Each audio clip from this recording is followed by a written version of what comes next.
अस्सलामुअलैकुम दोस्तों। अगर बात करी जाए इस्लाम के सबसे अजीम हुक्मरानों की और उसमें सुल्तान सलाहुद्दीन अय्यूबी का नाम ना आए तो ये मुमकिन नहीं है, जिन्होंने ईसाइयों से यरूशलेम को वापस लिया था।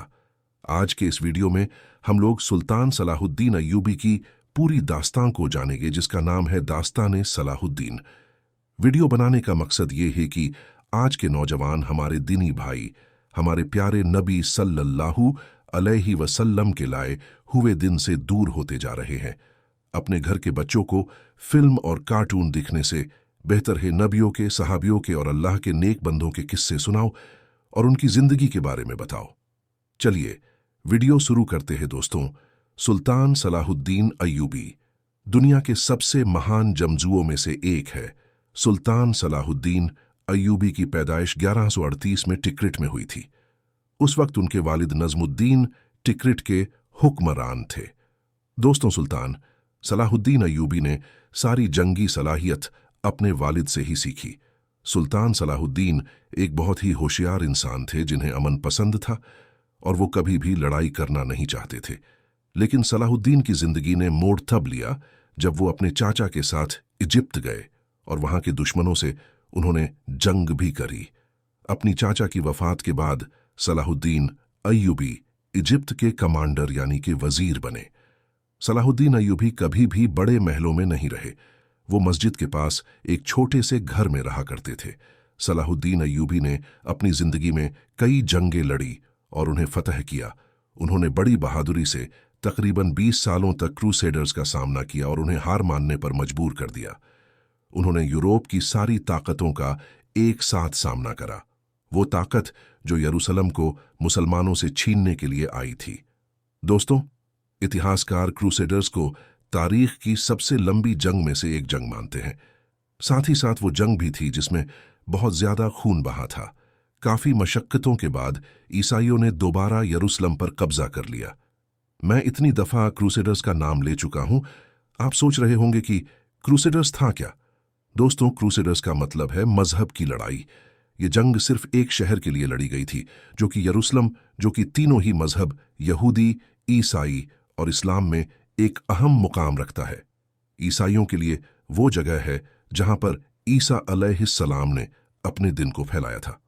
मुसलमानों के लिए यह जगह इसलिए जरूरी है क्योंकि इस शहर से हमारे नबी रसूलुल्लाह सल्लल्लाहु अलैहि वसल्लम मेराज के सफर पर गए थे। 15 जुलाई सन 1099 ये इस्लाम की तारीख का एक अंधेरे से भरा दिन था, क्योंकि हजरत उमर के यरूशलेम के फतह करने के 462 साल बाद यरूशलेम फिर से ईसाइयों के कब्जे में जा चुका था। इस दिन मुसलमानों पर इतने जुल्म है जिसका तस्करा भी नहीं किया जा सकता है।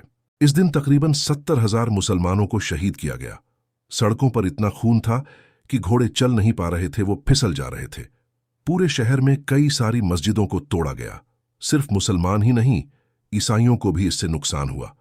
वो ईसाई जिनका culture Greek, Georgian and Armenian था, उन पर कैथोलिक चर्च का कल्चर थोपा जाने लगा। ये खबर सुनकर कि मुसलमानों की तीसरी मुकद्दस जगह मुसलमानों के हाथ से निकल गई है, उसने पूरी दुनिया के मुसलमानों को हैरानी में डाल दिया था। अब्बासी खिलाफत, उनके पास इतनी ताकत नहीं थी कि वो क्रूसेडर्स का सामना कर सके। यरूशलेम के अलावा क्रूसेडर्स ने कई और शहरों पर अपना कब्जा जमा लिया। मेडिटेरियन कोस्ट के पास 4 क्रूसेडर्स सल्तनत ने अपनी हुकूमत कायम कर ली। लेकिन इन क्रूसेडर्स का सामना सल्जुकियों से भी हुआ, जिन्होंने क्रूसेडर्स पीछे हटने पर मजबूर कर दिया, और सल्जुक जो कि बहुत खतरनाक थे।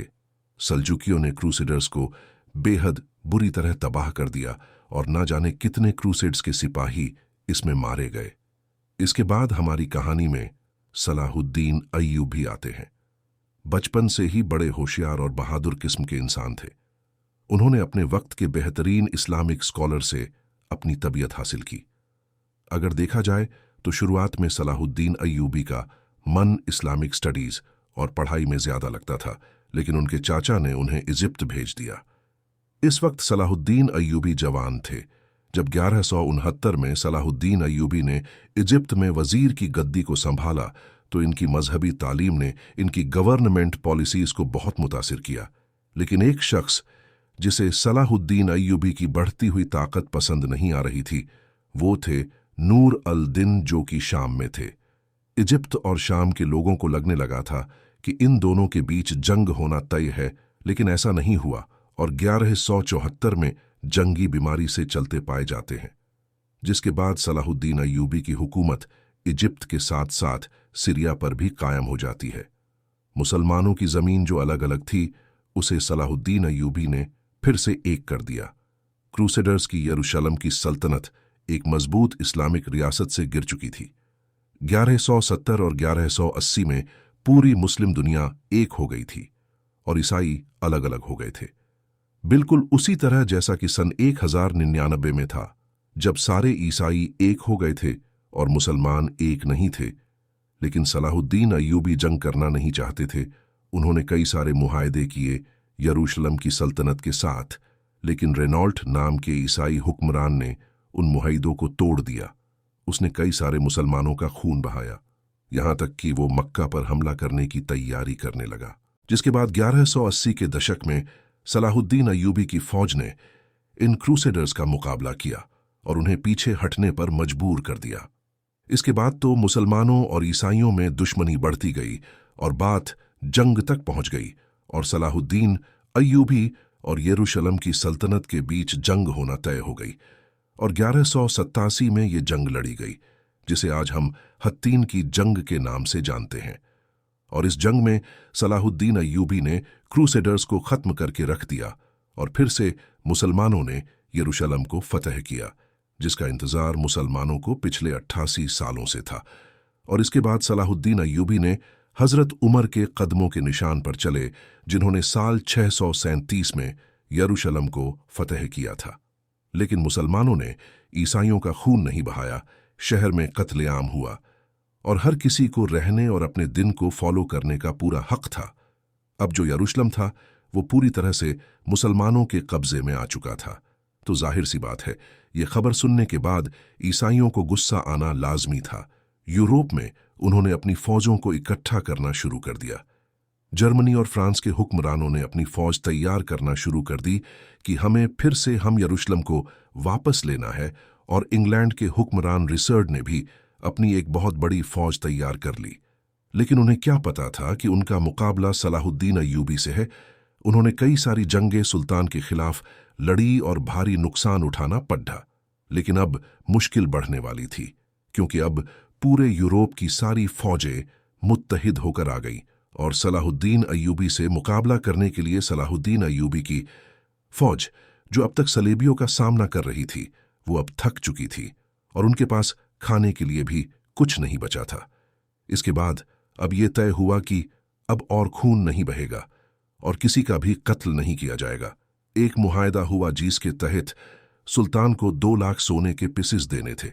थोड़ी देर हो गए, जिसकी वजह से गुस्से में आकर रिचर्ड ने मुसलमानों का कत्लेआम किया, जिसकी खबर सलाहुद्दीन अय्यूबी को पता चली। तब उन्हें बहुत गुस्सा आया और उन्होंने मुसलमानों के खून का बदला लेने की कसम खा ली। 150 मील समुद्र का रास्ता तय करने के बाद सुल्तान ने इनके खिलाफ कई जंगें लड़ी और उनको बहुत नुकसान पहुंचाया। उसके बाद हुक्मरान रिचर्ड वो मुआहदे के लिए मंग गया और सुल्तान भी मान गए, जिसके बाद 1192 में एक समझौता हुआ और सरे क्रूसेडर्स को यरूशलेम से बाहर निकाल गया। इन्हीं के लिए मौलाना तारिक जमील कहते हैं, जिस कौम की बच्चियां नाच गाने को अपना शौक बना ले, उस कौम से नाच गाने वाले ही पैदा होंगे। खालिद बिन वालिद पैदा नहीं होंगे, मोहम्मद बिन कासिम पैदा नहीं होंगे, तारिक बिन जियद पैदा नहीं होंगे, सलाहुद्दीन अय्यूबी पैदा नहीं होंगे, जो अकेले पूरे यूरोप का सामना करे। आपको पता है, हत्तीन की जंग में तकरीबन 7 सल्तनतें सलाहुद्दीन अय्यूबी के खिलाफ आ गई थी।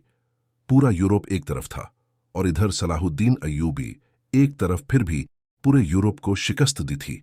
रिनोल्ड एक बादशाह था जिसने हज पर जाने वाले काफले पर हमला किया और हाजियों को बंदी बना लिया और कहने लगा, बुलाओ अपने मोहम्मद को।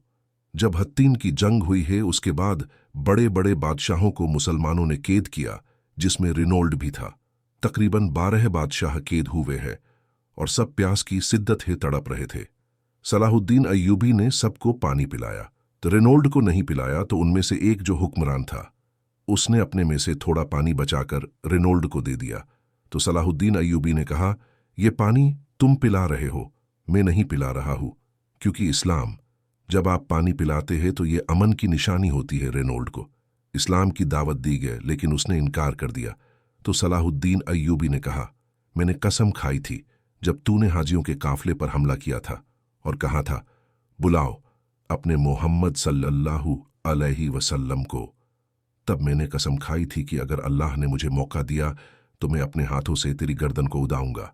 ले आज है वो दिन, देख मोहम्मद का ये अदना गुलाम तेरी गर्दन उड़ने जा रहा है। सलाहुद्दीन अय्यूबी ने अपनी कसम पूरी की तो ये देखकर सरे बादशाह घबराने लगे। सलाहुद्दीन अय्यूबी ने कहा, हमारे यहां बादशाहों के साथ बदशाहों वाला सलूक किया जाता है। कैलिन ये अपनी हद से आगे निकाल गया था। ये अल्फाज है सलाहुद्दीन अय्यूबी के, अगर तुम्हें किसी कौम को बिना जंग के बर्बाद करना हो तो उस कौम के नौजवानों में अय्यासी को आम कर दो और वो कौम बिना जंग के ही बर्बाद हो जाएगी। आप ध्यान दीजिए, जब तक मुसलमानों ने दिन के रास्ते पर चलकर हुकूमत की है तो शान से हुकूमत की है, लेकिन जब मुसलमान अय्यासी में डूब गए, अल्लाह ने अरबियों को ताकत दी थी हुकूमत करने की, क्योंकि रसूल अल्लाह सल्लल्लाहु अलैहि वसल्लम उनमें से एक थे।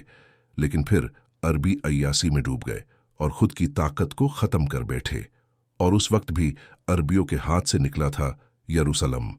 अरबियों में इतने ताकत नहीं बची थी कि वो वापस ले सके, और फिर सलाहुद्दीन अय्यूबी ने वापस ला कर दिया, और फिर क़यादत तुर्कों के हाथ में आई। सुल्तान सलाहुद्दीन अय्यूबी कहने को तो सुल्तान थे, लेकिन जिंदगी कैसी गुजारी आप सब जानते हैं। बड़ी तकलीफें देखी उन्होंने, अपनी जिंदगी में बड़ी बड़ी जंगें लड़ी उन्होंने। आज फिर यरूशलम मुंतजिर है सलाहुद्दीन अय्यूबी का। सुल्तान सलाहुद्दीन अय्यूबी की बहादुरी का अंदाजा इस बात से लगाया जा सकता है, हत्तिन की जंग के दौरान 7 सल्तनतें मुकाबला करने आए थे और इधर सुल्तान सलाहुद्दीन अय्यूबी अकेले थे। इसके बावजूद सबको शिकस्त की, और इतने रहम दिल थे कि उन्होंने सबको छोड़ दिया। कोई भी आकर यरूशलम में इबादत कर सकता है, कोई भी आकर रह सकता है। ये रहमदिली थी सलाहुद्दीन अय्यूबी की। इसी के साथ वीडियो पूरी करते हैं। अब मिलते हैं अगली वीडियो में।